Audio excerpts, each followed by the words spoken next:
Ready check on legacy. Solid. All right. See, it works. It's there. All right, let's get this going again. A quick point about the Q&A at the end. We're trying to speed things up and get a few more questions answered. So if you could do me a favor, when you have a question, keep your hand in the air while other people are asking, and then our question takers will try and get to you a bit faster, and we'll try and get a few more questions answered, all right? Okay, we all good? Ready to go? All right, I'm going to hand it over to Daniel. He's going to talk to you about the legacy system. Hi there. So quick housekeeping note while we're talking about the Q&A too is to remember that it's not supposed to be just Q&A, right? One of the reasons we did the entire Guild Summit thing is so we can hear things from you. So don't feel like you've got to, I noticed already as people were trying to like sort of tag a question at the end there, you don't have to make one up. Like if you want to get up and just stand there and say, hey, this is my opinion on this. This is our guild feedback on this. This is what we think about this subject. That is totally acceptable. That's why you guys are here. All right? Let's talk about legacy. So I'm going to do a little bit of story time to start this out. Way back in the day when it was just me and James and Emmanuel, I believe, was still wrestling and trying to prove to immigration that he was not a diehard villain. In those early days when we'd first realized we were going to do the Old Republic, one of the very first things we ever did in the design doc was a simple little family tree that showed Vader and Luke and Leia and Han and the kids and Wookiees getting squished by moons, but you know, like sort of tried to show like the whole story and how it went through time. And this is something we had developed as a labor of love over a number of years in how it was going to hook in, what it was going to work with. But the thing about the legacy system is that it touched almost every system we had in the entire game. So as we got closer to launch and some of those systems came in super hot, we looked at the legacy system and what it was going to do and the risks that were going to be there to letting it go in that launch build. And one of the saddest things we ever had to do was pull it back and say, okay, too risky for launch. We've got the hooks in there. We want to make people sure that people have the progress. But our favorite baby is going to have to wait. So the nice thing is, the wait's almost over. We're going here? We're going here? So the current state of the legacy system, it's a bar. You have a bar.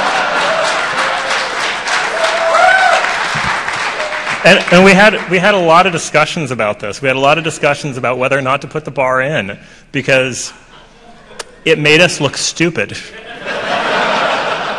And we said, hey, here's the legacy system, enjoy.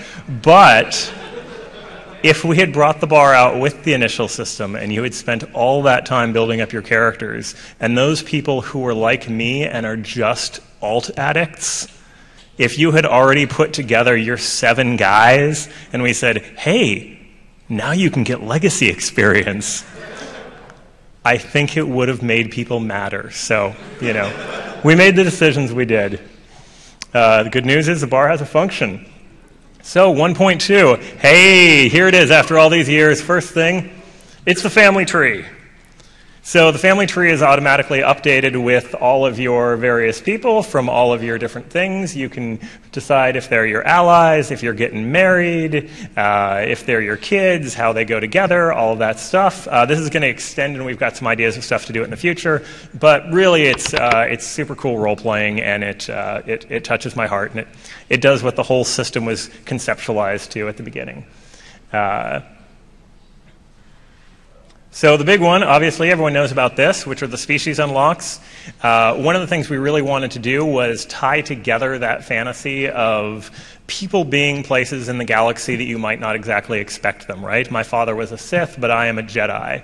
I know Luke's famous line was that he was a Jedi like his dad, but he doesn't even know that. So every species, when you go to level 50, you can unlock everywhere across the board. So you can say, hey, now it makes sense to me, like, the question of, hey, how did I get this pure blood Jedi? Well, that's how I did. I had my dad there, and I've got an elaborate story, and look, I'll put it on my website, and it'll have things from my family tree, and I'll explain it all to you. It'll be great. We got a role-playing session later. And there's this thing. This is a slide that Stephen built for me. So one of the questions comes up is, what about humans? I can already be a human everywhere. So humans gets presence stat. Obviously, presence is helping the power of your companion characters. So it gives you a nice presence stat across everything. So if you know you're going to be doing even more alting, having your human is nice for that one. One of the ones that only exists in some of them, but is a personal favorite that I was really surprised how good it turned out, is if you happen to play Cyborg, you may not have noticed in different places that many of the classes all have individual cyborg attachments. The troopers have their own, the agents have their own, the smuggler has a different set, etc. When you finish as a cyborg, you unlock all of them, so you unlock Uber Cyborg class. So then you can go in and do some pretty cool stuff with it. Oh, there it is. Oh, yeah, that's a good point. So, yeah, you unlock Zabrak, you unlock every Zabrak, right? So you've got your Zabraks from the light side, your Zabraks from the dark side. You unlock Twi'leks, you unlock all Twi'leks. So now you can mix and match. You can take your Imperial sort of mean tiger stripes and put them on the good colors, et cetera, et cetera. So all the way across. It's pretty fun stuff.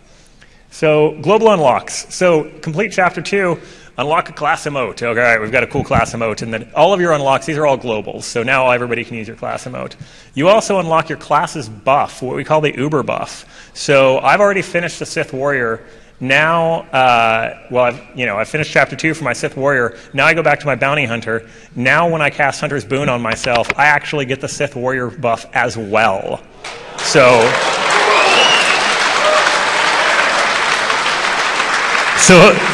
So eventually, when you're alting and you're playing completely with the noobs at level 12 in PvP, you can stop saying, class buff, class buff. You just do it your damn self.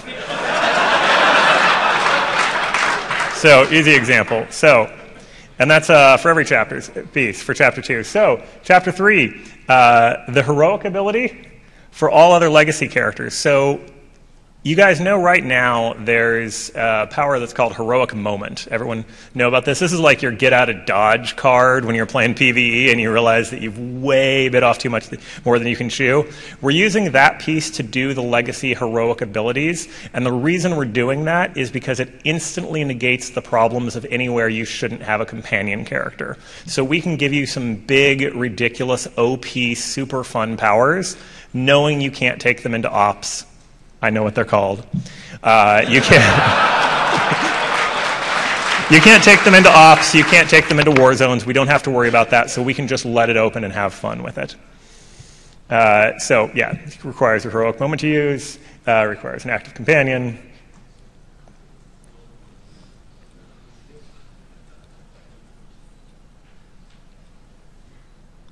Right, so, pretty easy.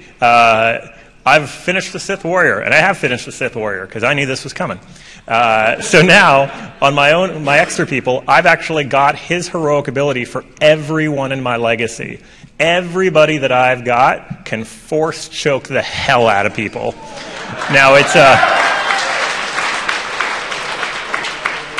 one of those discussions we had very early on this, when we talked about it, was, okay, this needs to look cool. I need to see the example. What else? And I believe this was James Olin that put in the, I want to punk a boss. That was his, so there are also a number of people in the realm of Flashpoint bosses and things, or bosses out in the world that you might not expect to be able to force choke, that you can force choke anyway. Heroic abilities are about showing off and being pretty ridiculous.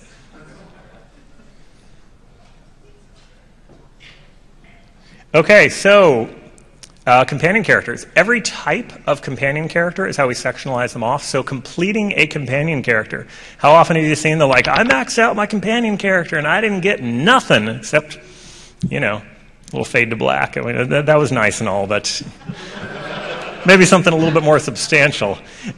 So when you complete a character for any one type, so range tank is a type, that is going to do a shorter cooldown for your heroic moment, so you can use them for more, and it is going to unlock a small stat boost. So collect them all, folks. For those people who are saying, oh, well, what if I'm not alting? Well, you probably still want to get into this. And we'll talk about something that'll make that less painful in a minute. And additional presence buff for each additional companion. So you say, hey, I've already unlocked, I've done Mako, so I've already got my healer one, but now I'm over here, and do I want to do Quinn? Yeah, I want to do Quinn, because he's actually going to give a presence buff to my entire legacy. So if you really want to go through every one of those companions and finish them out, we're going to give you rewards for all of it. So, more examples. Corso. Everybody loves Corso. All right, let's be clear. That guy doesn't love Corso. So you finish him off as a range tank. You get a little bit of a stat bonus. You get your heroic moment cooldown. Everything else goes a little bit better. If you do it again, additional presence buff. Continuing to play a smuggler, we do it again, same thing. Critical hit boost, these are just examples, so not necessarily the exact ones. And you unlock your presence buff. So global unlocks, alignment abilities. So there are cool abilities that come with being, I've maximized my dark side, I've maximized my light side, I've maximized my gray.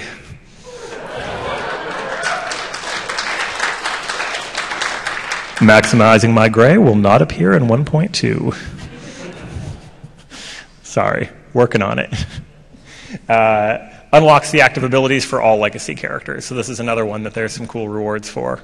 But not all the rewards are combat and kicking ass and doing cool things. We also wanted stuff that helped with the storytelling, pulled everything together. And there's Valor rank unlocks. That was one of them. So Valor ranks unlocks, we had these sitting around for a long time. This is a personal passion of Mr. William Wallace on the team, was unarmed duels. So we went, you can't change weapons in mid-combat, so we know if you start unarmed, you have to stay unarmed. So there are a series of unarmed moves, jabs and uppercuts and swings, and they do different stuns and their strategic value, and you can unlock them with Valor stuff, and you can go roll around and be a Street Fighter. Social rank unlocks. So social rank unlocks, this one showed up in a random article as like the only thing that was in 1.2. It was very strange. Was that you could dance with your companion. I guess they were very excited about it. It is true. There is a thing, unlocked dance your companion. The one I'm really excited about is there are RP packages that come with the emote packages. So there are several packages that you unlock through social stuff that will unlock a big group of role-playing emotes. So we went through the whole game and we found all the stuff that we'd done for storytelling, every place that you're pulling out data pads and scanning things and giving speeches and doing all this stuff that I can't name it because we're supposed to be anonymous, but let's say I'm in a ridiculously hardcore RP guild that I had to audition and write essays and things for. Maybe you guys are here. You're insane. And we definitely notice how many tools are still missing there when you're trying to do a big scene. So they're coming. So really important, most rewards in Legacy can be purchased. So you people who are floating on 5 and 6 million credits, we know who you are. If you want to bust out day one and say, hey, I'd like some of that stuff now, and I don't really want to talk to all those companions because I don't care. Most of that stuff is purchasable. And some of the stuff will roll out as not purchasable in the first version we do it, right, to reward people who have put in the time and put in the effort, and say in a patch coming after that will end up being unlocked for purchase. They're expensive, though. Your Sith Warrior, you unlock these things, and the moment 1.2 goes onto the servers, you will have these benefits unlocked. Yeah, so everyone clear with that. That's incredibly important. All of this when 1.2 goes up, we'll go through your character, see what you've already done, and you'll unlock a ton of stuff. So, and also, you got a little bit of time if you really want to go finish a character out right now. So, species unlocks, valor unlocks, social unlocks, Dark Knight, all that is unlockable by money as well, because we want to make sure that these things are still around for people who maybe they're going to do one alt, maybe they're going to do two alts, but maybe so far what you guys have done is you've got one character and you've just been playing the hell out of that one character. Well, you've probably got a bunch of money, so you can do this without taking the alting route. Oh, there's more of them.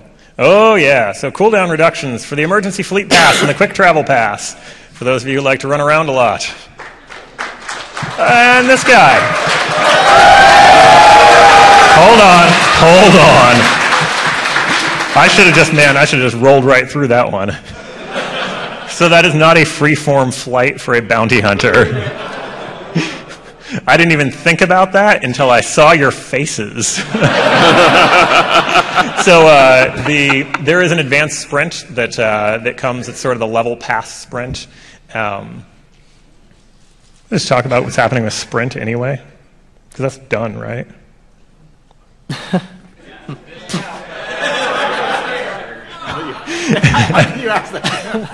Well, I can just not say anything about it. Okay, so the big one is we've actually moved sprint to level 1, which you'll actually see in a new patch anyway. So for all of those people who've been in the awkward 10 to 13 years when you're prepubescently trying to run in Hutball and everybody runs faster than you do. But now we've got a new level of that, so these people will still run faster than you.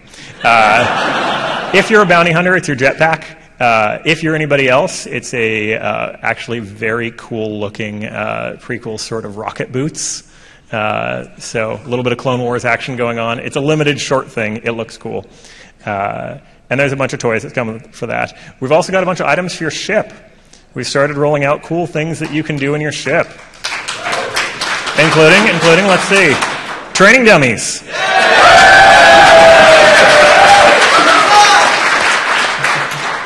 So, test your combat rotations. There is an operations dummy, and there is a warzone dummy.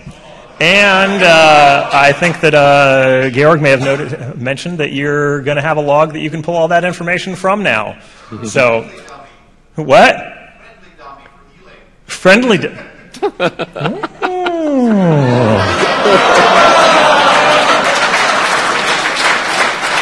All right, if it is not possible to heal the dummies right now, we will check. Damien, I'm sure, is putting it on his list as we go. This is why we're here. Ideas are good. Repair droid. So he's on your ship. The repair droid is your friend.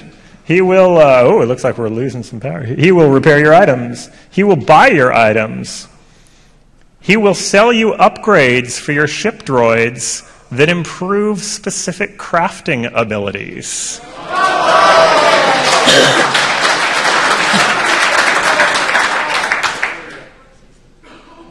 Mailbox.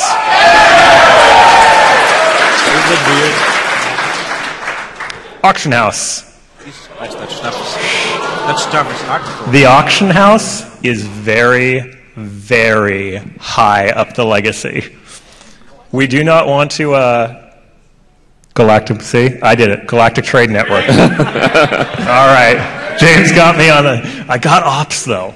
All right. So the Galactic Trade Network, this is way up the legacy. The fleet is one of our most important spaces, and we do want to keep it populated. We basically set this one up at, if you have this much money and you are this high up the legacy, it is totally okay for you to go Howard Hughes and just go become a crazy hermit in your ship. Legacy items. So, legacy weapons and armor, what's going to happen is you're going to be out there playing, and you're going to be level 40, you're going to be level 50, you're going to be playing a character, and you are going to see a big purple drop happen. And you're going to go, whoa, and you're going to pick it up, and what you're going to get is some ridiculously epic loot for a level 10 or a level 15 alt. So you're going to say, oh, you know what? I'm going to take that in. A lot of these are tokened, so you can pick your alt. You can say, hey, I'm going to take this to the token thing. I'm going to go ahead and do this. And now that I've got a couple amazing items for this, I think I know that I'm going to, I'm going to pick a trooper next. So I'm going to go ahead and get his gear together, have something to grow into, and be able to just go kick the heck out of everybody for a while. They're bound to legacy.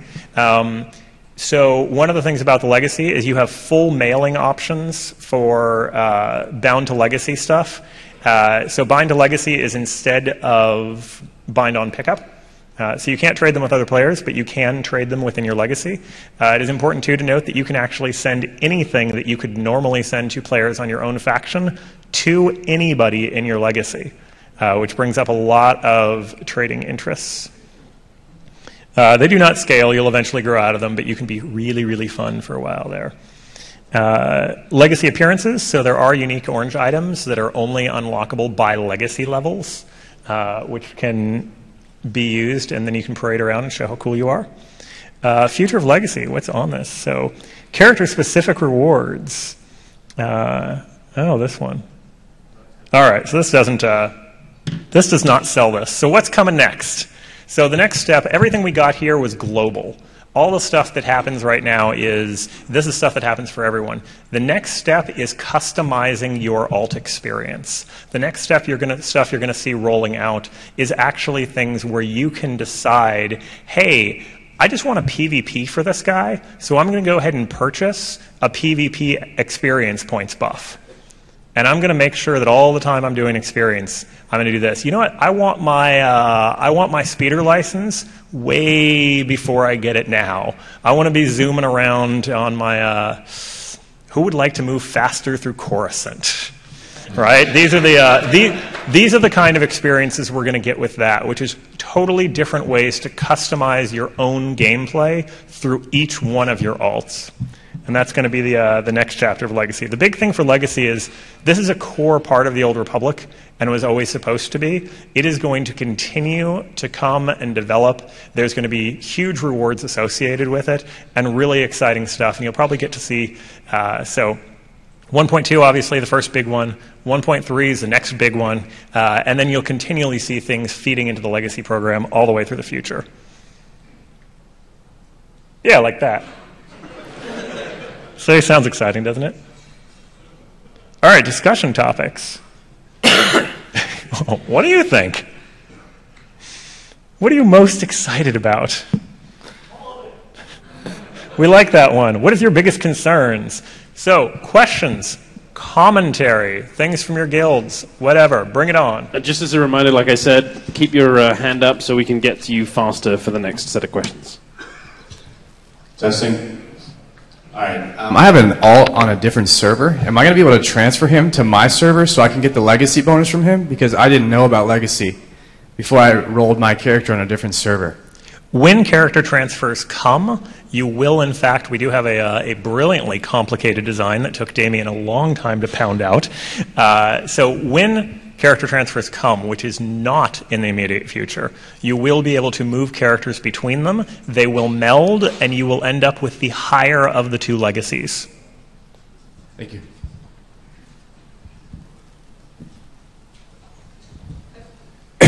As a role player, I'd like to know if it's possible, or if it will be possible, to share legacies with other players, even if not the rewards, maybe at least a last name. I would just like to announce that somebody has just pegged Damien Schubert's biggest pet project ever. So the short version of that is we do not have a plan where we know how to make that work yet, but we have a lot of enthusiasm for the idea on staff. Hi. Two quick questions. Once, are we able to use Force Choke on the Republic side? Yes? Yes. Excellent. And you know, unlock a race later on, will you be able to change the race to the previous alts, or are you going to have to create a new character for that? I'm sorry, can you repeat that? If you unlock a new race by getting a character to 50 and you have an alt that's a lower level, will you be able to change that race, or will you have to create a new character to use the new races? Okay, so totally got confused. So yes, if you unlock a new species, not race, that's different. If you unlock a new species, you cannot go back and retroactively rebirth the people around you. You'll have to actually make a new guy. Thank you.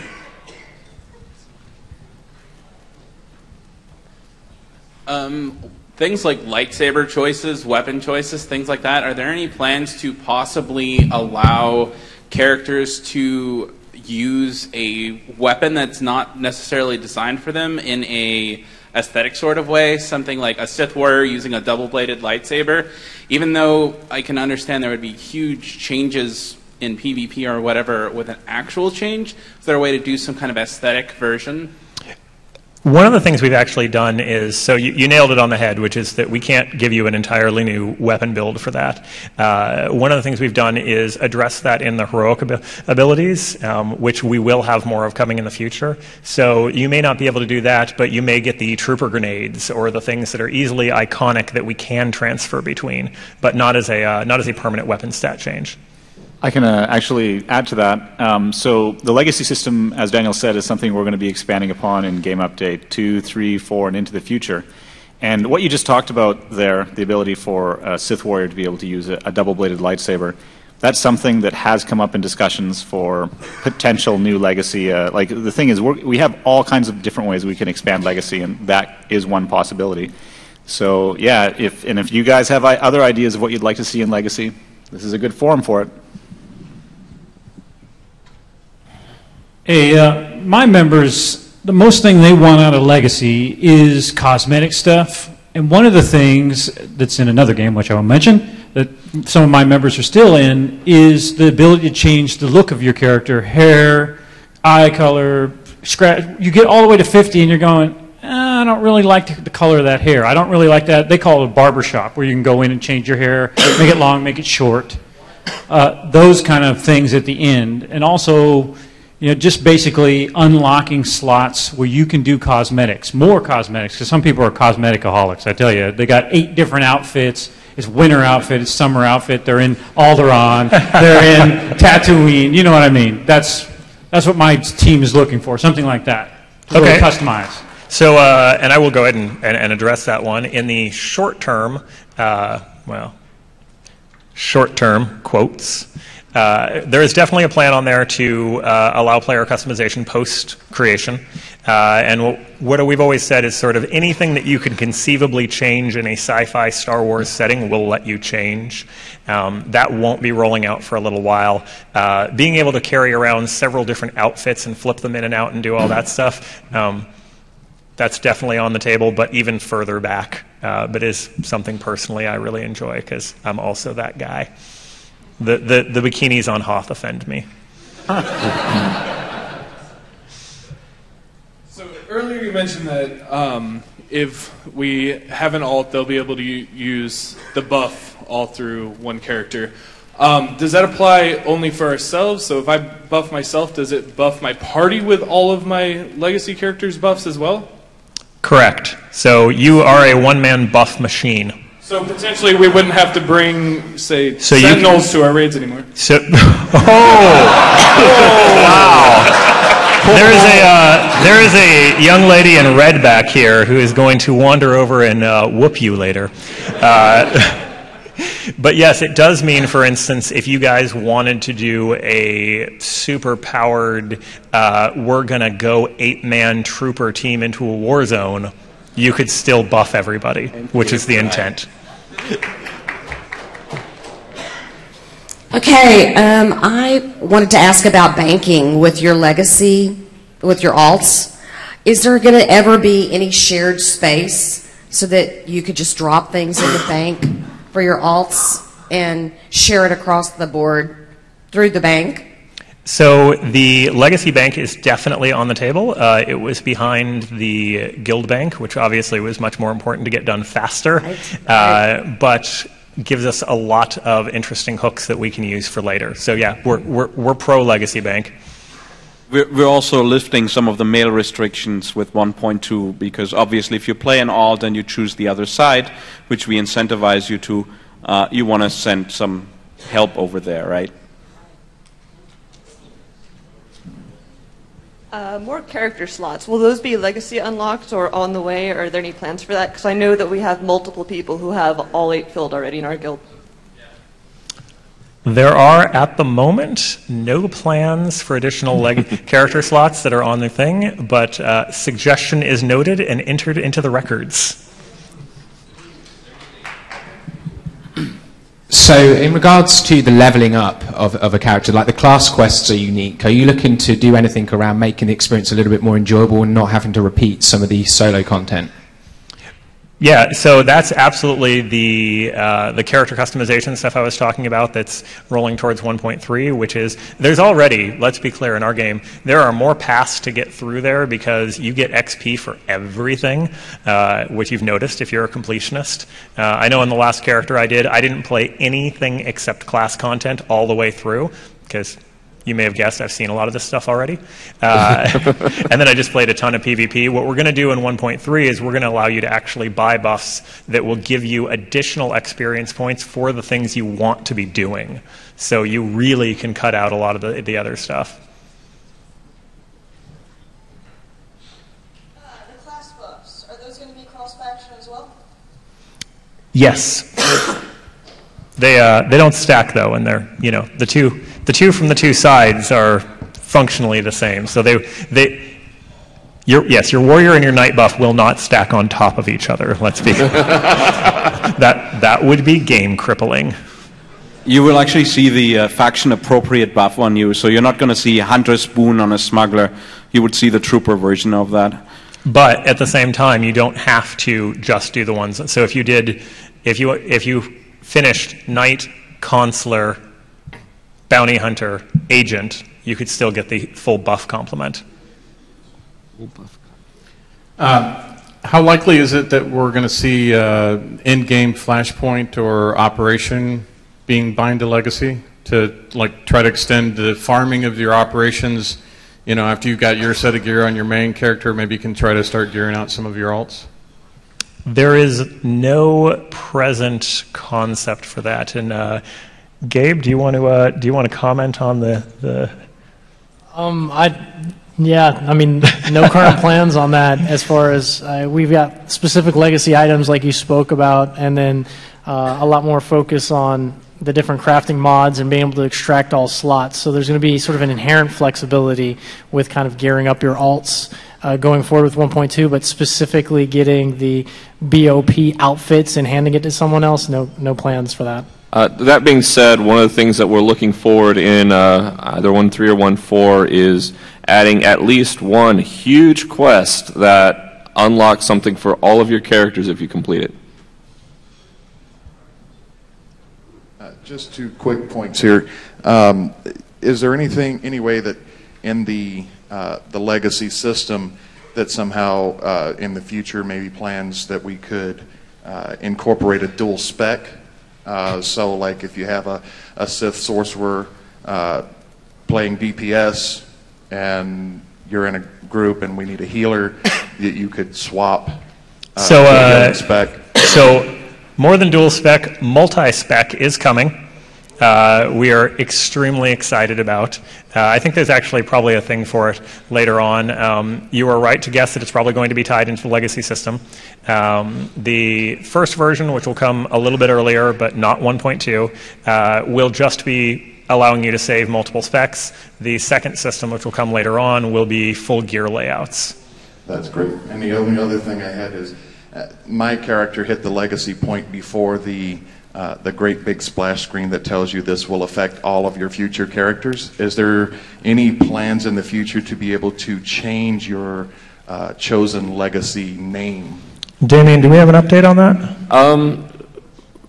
Right now you have to go to a CSR. I'm actually writing a design document now for a service for name changes for both player and legacy names to be automated. That's so it's something we've had a huge amount of asking for. I have to assume we're going to let people do it. We do not have the functionality to do it today. That being said, whatever we do is going to be gated by either time or money or some way, because we really want your legacy name to be part of your identity. We don't want people to have a, hey, this week I feel like being a Skywalker. Next week I feel like being a McCoy. Hey, just a simple question from some guildmates. Is there a maximum level right now? We have some people approaching 48, 49 legacy, so they're just curious. So rest is good, food is good, seeing loved ones. It's not me. It's a guy I know. Damien, do we? I don't think there's actually a max level planned, is there? Right now, the cap is 50. Right now. Right, but there's nothing programmatically that says.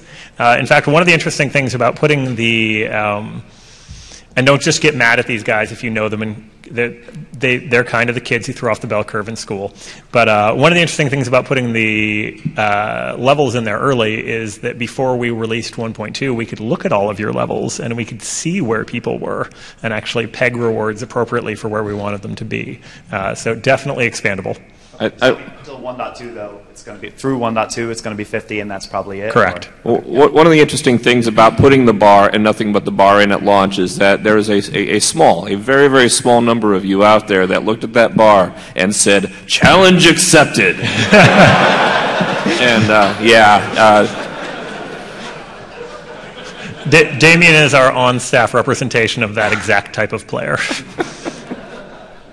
Okay, we are going to take a few questions on the live stream. We'll probably come back for a couple more from you guys. So handing over to Eric again. Which, can I just start out by mentioning with a progress report that we broke 20,000 viewers during this panel online?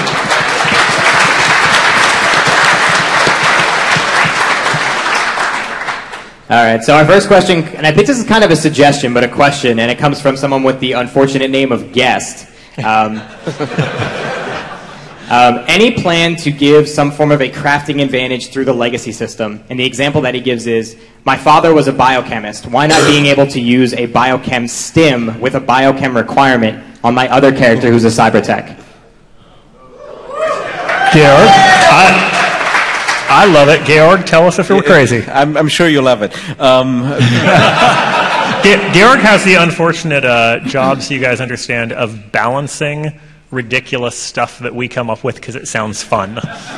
So I'm definitely not going to outright dismiss it. We're actually opening a lot of our crafting system, more BOE, less BOP with 1.2. This particular feature is definitely not in 1.2. The one thing from the legacy system that you can use to improve your crafting is that nice ship droid has a whole bunch of outfits or droid cores that you can purchase from that repair astromech that improves specific crafting skills. That's a benefit of legacy if you are able to get that.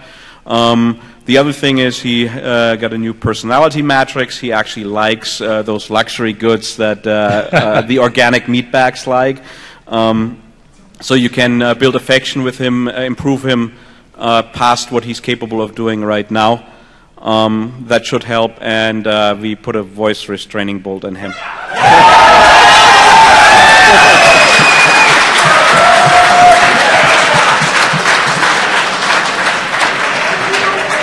Yes, everyone was aware of when a bug becomes a meme. You probably need to get out and do that one. So you guys heard it first here. Georg says, awesome, we'll do that, and he put it on the list. Next one. All right, our next question comes from Sudivs. What about your companions? Can you put them into your family tree? Not right now. I know. And it is, so when I said Family Tree was going to be expanding and we had other things we wanted to do in the future with it, if it turns out to be a popular thing, yes, there's a lot of stuff we want to do. And step one is, shouldn't my wife be here?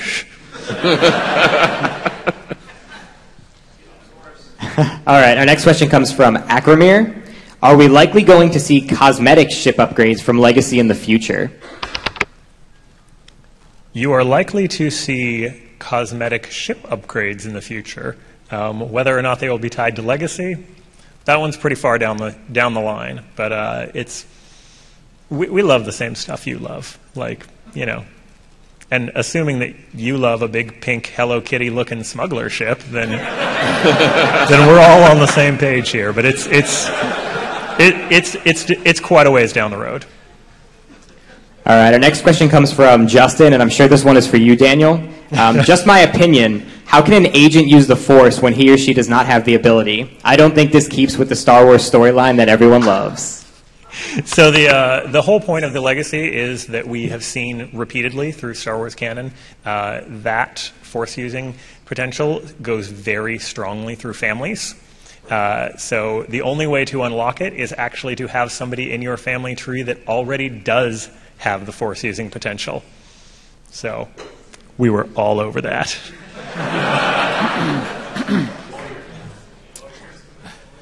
All right, so this looks like it's probably one for Gabe, maybe. It comes from Jalen. How will the heroic moment abilities affect open world PvP, where a companion can be used?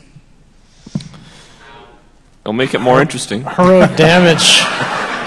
It'll introduce heroic damage. Right now, you can do it in open world PvP. I mean, that's all I can say about that. Open world PvP is the Wild West, and it's supposed to, right? Like, you can also bring 16 of your friends to the duel. Now, the objective-based areas like Ilum, you can't bring companions to it, so we'll probably be sticking to that to some regard. Can't say for sure, so it won't introduce an imbalance into that. Another thing to note, though, that's interesting about the heroic abilities with the companions is that will enable you to potentially do some of the hard mode flashpoints with less than 4 players. As companions doing more damage, etc. Challenge accepted. There you go. First to put it on YouTube, props. Yeah, Damien will get the achievement for soloed all the hard mode flashpoints into the game, and we're ready to roll. All right, we are coming up on a full half hour behind schedule right now, so I do want to wrap things up. Daniel does like to talk. By a show of, by a general round of applause, happy with the legacy stuff you saw revealed here?